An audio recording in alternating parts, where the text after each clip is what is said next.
I stopped to make myself a cup of tea, but now I'm ready to get going again. Western Conference, time to do this. What's happening, everybody? Justin, Bridgewater's finest on YouTube, Blockbuster_guy on Twitter. Let's talk about the NHL Stanley Cup Playoffs Western Conference Round 1 predictions. We'll start in the Central Division with that bracket. The Central Division champion Chicago Blackhawks taking on the Wildcard 2 team, the Nashville Predators. This is one of the 4 first-round playoff series that I correctly predicted in my original division winners and who's in, who's out productions. Chicago on the season, 50-32. They did it yet again. 2.98 goals scored per game, 2.60 goals allowed per game. Nashville, an even 41-41 in terms of wins and losses. And once again, just a reminder for the YouTube audience, when I say these records, it's just wins and losses. Those are the only thing that counts in the playoffs. There are no pity points in the playoffs, just so we got that clear. 41-41, 2.93 goals scored per game, 2.73 goals allowed. Season series here was dominated by the Blackhawks. They won 4 of the 5 games between the two teams, outscoring Nashville 20-13. Top scorer for the Blackhawks, what a shock here. It's Patrick Kane. 34 goals, 55 helpers for 89 points. Patrick Kane was the number 3 scoring player in the NHL this year. Victor Arvidsson having a breakout season, leading the way for the Predators. 31 goals with 30 helpers for 61 points. Let's go to Chicago here. Chicago at home versus Nashville on the road. Chicago 26-15. Chelsea Dagger played loudly and a whole bunch this season. 26-15 for Chicago at home. Nashville, pretty bad on the road this season. 17-24 does not bode well for the Predators.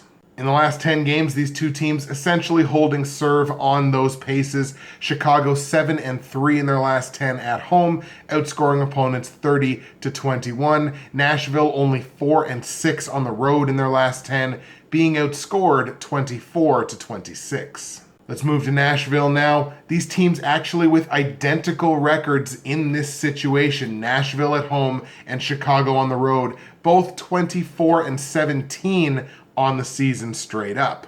Last 10 games, Nashville equal to Chicago's record at home, that being 7-3. Nashville outscoring opponents in Nashville in the last 10, 36-24. Chicago equal to Nashville on the road, only 4-6 in their last 10 road games, being outscored 24-32. Key injuries heading into this series, a pair of players both dealing with lower body injuries, those being Artem Anisimov on Chicago's side and Mike Fisher on Nashville's. X factors. I think the biggest X factor here for Chicago really is to just not get wrapped up in their own hype. They've got all the experience in the world, all the top end talent in the world from the goaltender on out. Now it's time to do it again. It's all on paper until you do it again on the ice in the playoffs. So I think a big thing here for Chicago is not to go into this with, your chest puffed out, really being expecting to win, really almost feeling like you're entitled to win this series. That can be a problem with high-end teams and high-end players. It's all on paper until you do it on the ice. And I think that is going to be one of the biggest X factors for Chicago in this series. Couple of X factors here for the Predators. Number one, it starts in goal. Pekka Rinne has had, an up and down season. Pekka Rinne must outplay Corey Crawford in order for Nashville to have a shot at winning this series. That's number one. And number two, you can kind of tell when we're talking about goals scored, goals against. Nashville at home has to turn these games into absolute run and gun, up and down the ice. If you're gonna get into a shootout with Chicago, do it when you're not in Chicago. Nashville needs to make these games in Nashville count. They need to make them deadly fast up and down the ice, using guys like Victor Arvidsson, using a guy like PK Subban, who can really move the puck and is very quick. They need to turn this into run and gun games in Nashville. Chicago has shown they're susceptible to giving up a lot more goals on the road than they are at home. Nashville needs to take advantage of these home games that they do have They got to turn them into, kind of really exciting games to watch, but they almost got to make it sloppy. Their home games, they got to make them sloppy. They got to make them run and gun if they want to have a chance.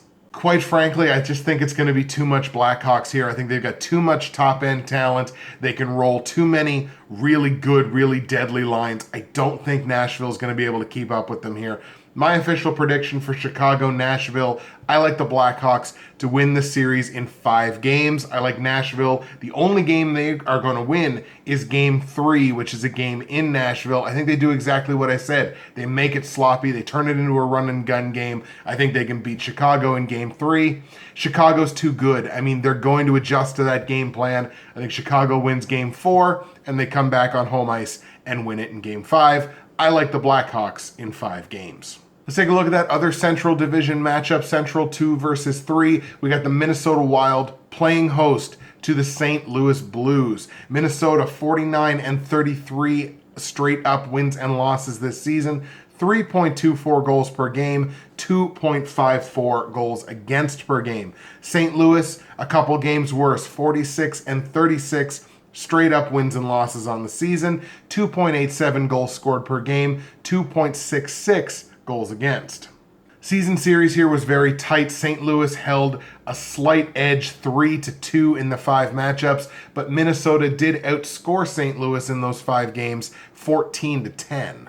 No surprise here, Vladimir Tarasenko leading the way for the St. Louis Blues. 39 goals, 36 assists for 75 points. He was the number 10 scoring player in hockey this season. Michael Granlund leading the way for Minnesota. 26 goals, 43 assists for 69 points. Nice. Series is going to start in Minnesota, so let us start there as well. Minnesota at home versus St. Louis on the road. Minnesota 27-14 at home this season. Pretty darn good home record if you ask me. St. Louis did their job on the road, 22-19.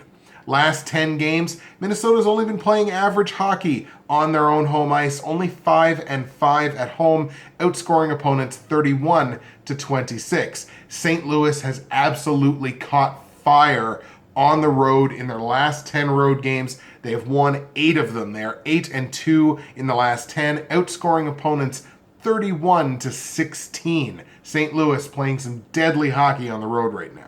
Move the series to St. Louis. The Blues on home ice 24-17 this season versus Minnesota. They actually had an identical road record to St. Louis, 22-19 away from home.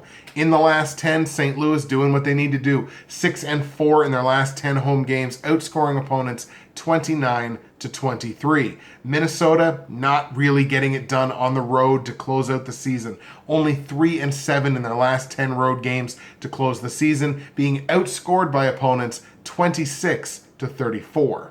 We got a lower body injury we want to keep an eye on, one on each side in this series. For Minnesota, Jared Spurgeon on the defensive side, and for St. Louis, Paul Stastny up the middle. Both of those players nursing lower body injuries heading into the series.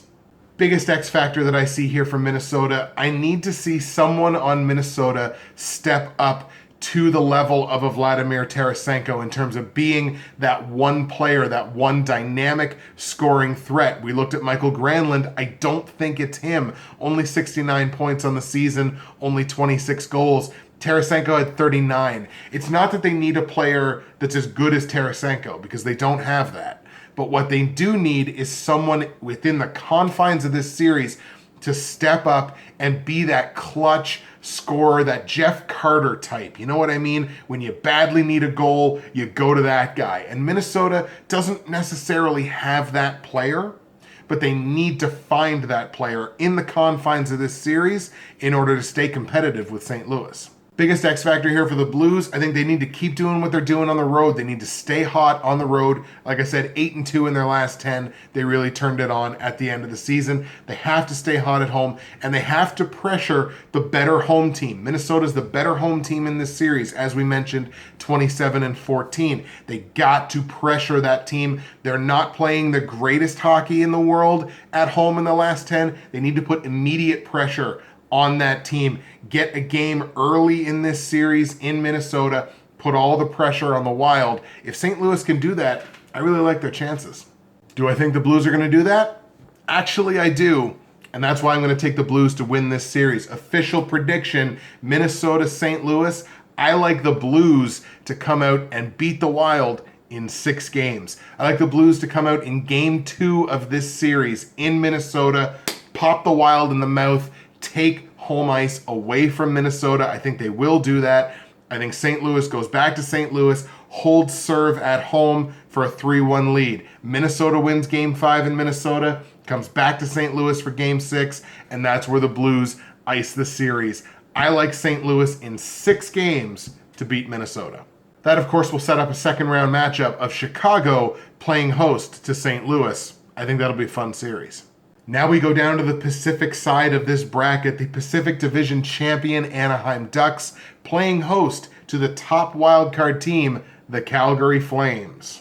Anaheim on the season, 46-36 straight up wins and losses, 2.72 goals scored per game, 2.44 goals allowed. We go look at Calgary, 45-37 on the season, so 1 game worse than Anaheim was, 2.76 goals scored per game, 2.70 goals allowed per game. What this means, 2 teams that are very comparable offensively, 1 team has the definite defensive edge, and that's Anaheim. Another spot where Anaheim had the definitive edge is in the season series. Anaheim won 4 of the 5 games against Calgary this season, but they only outscored them 17-14. That one Calgary win was a big blowout for the Flames.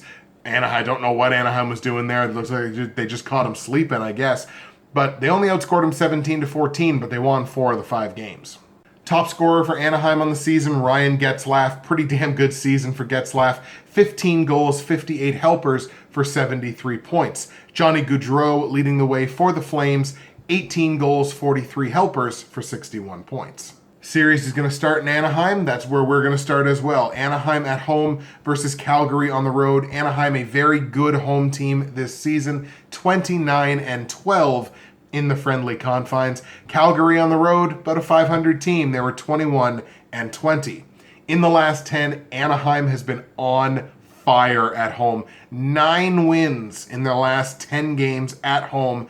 An incredible stretch, outscoring opponents 35-18, almost doubling them up.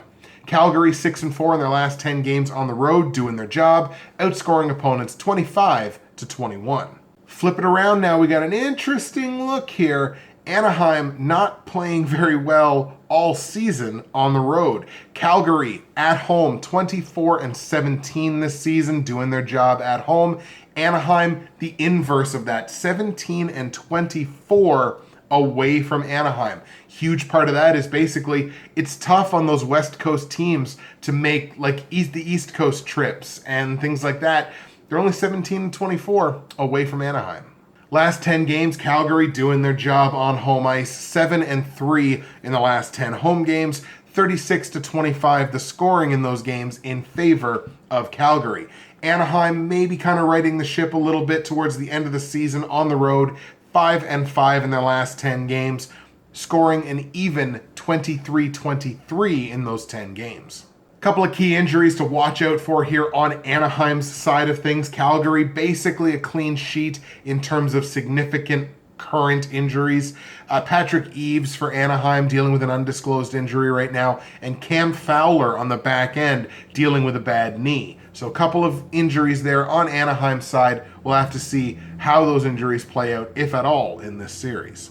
Biggest X factor here for Anaheim, I think, is to just not get swept up in the moment. Just keep doing what you're doing. Be methodical about what you're doing. Keep doing what you're doing. Stay the course.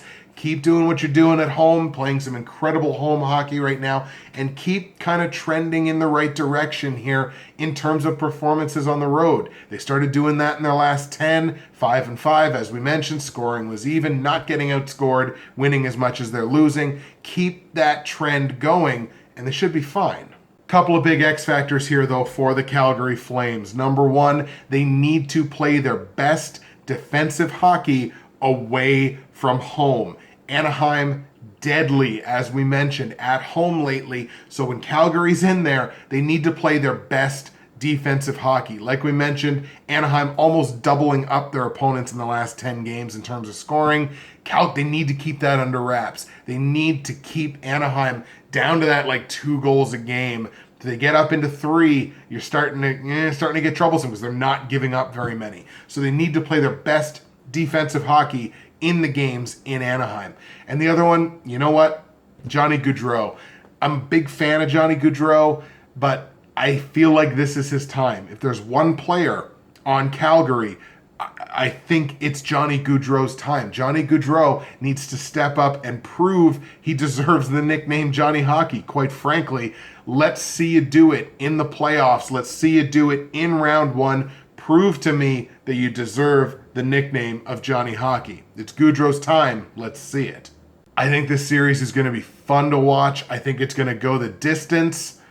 At the end of the day, I like the Ducks. Official prediction for Anaheim-Calgary. I like the Anaheim Ducks to beat the Calgary Flames in 7 games, full 7-game series.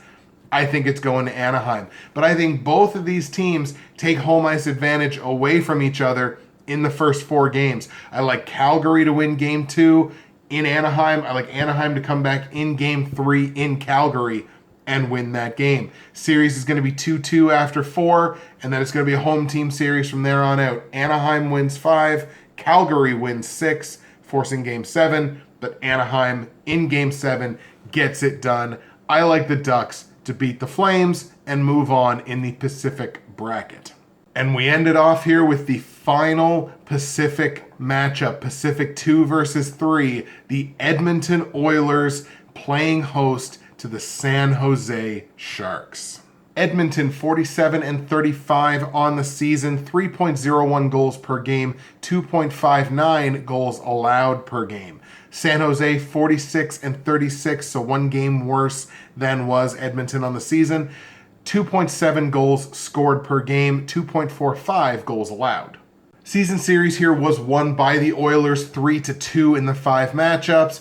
Oilers outscoring the Sharks 16-13 in those games. Top scorer for Edmonton, what a shock. The guy that was the top scorer in the league this season, the only guy to hit triple digits this season. That is Connor McFranchise, Connor McDavid. 30 goal season for Connor McDavid, 70 assists, exactly 100 points. Number 1 scorer in the NHL on the season. Brent Burns leading the way for the San Jose Sharks on the back end. 29 goals, 47 assists for 76 points.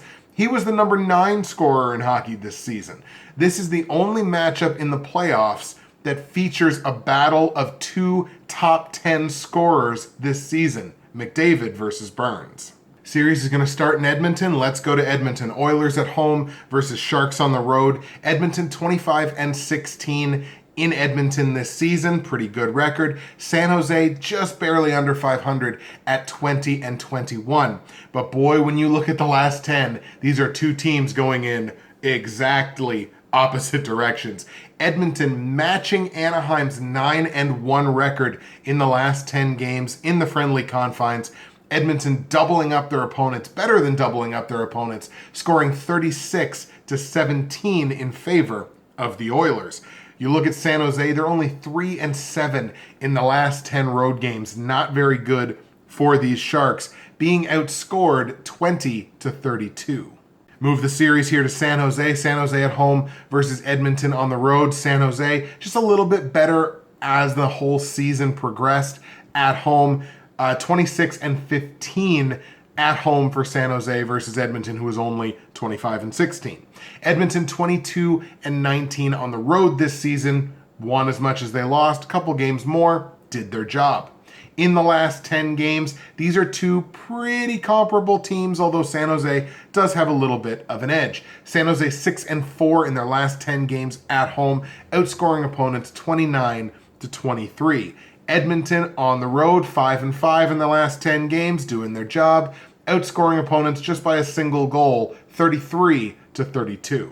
Couple of key injuries to pay attention to on the San Jose side. Logan Couture, of course, with that upper body, head, mouth, something like that. I think it was a mouth injury. And you got Joe Thornton, who's also nursing an injured knee. That's a couple of significant potential injuries that could impact this series for the Sharks. Biggest X factor that I see here for the Oilers, it begins and ends with the franchise player. Connor McDavid must be the best player on either team. He needs to go out there and lead by example. It's almost unfair. Actually, sorry, scratch that. It is unfair to ask, a second-year pro to go out there and be the guy. Be the guy who's the best player. Be that Sidney Crosby player. The player that's the best player on either team and goes out there and leads by example. That's what Connor McDavid's got to do. The Oilers are back in the playoffs. There are expectations now, and this Oilers team all season's been living up to them. Connor McDavid needs to continue that in the playoffs, be the best player on either team. Ditto for Cam Talbot. Cam Talbot going in here needs to basically prove that it wasn't a fluke this season. Anybody can have one good season. Prove that it's not a fluke on the biggest stage in the playoffs. I think is going to be the two big storylines that's going to determine Edmonton's success in these playoffs.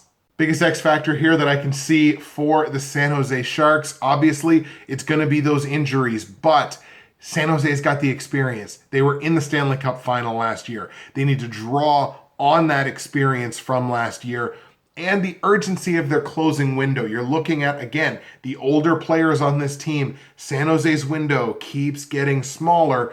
They need to focus on the urgency of that. They need to urgently move towards a cup. They were so close last year.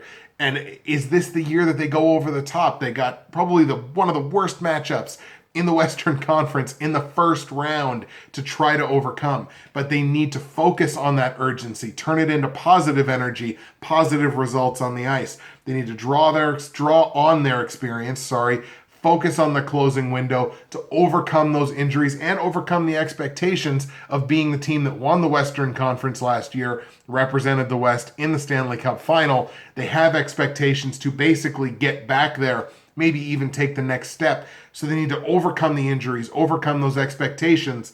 Whether they can do that or not will determine whether they go far in these playoffs or even whether they beat Edmonton.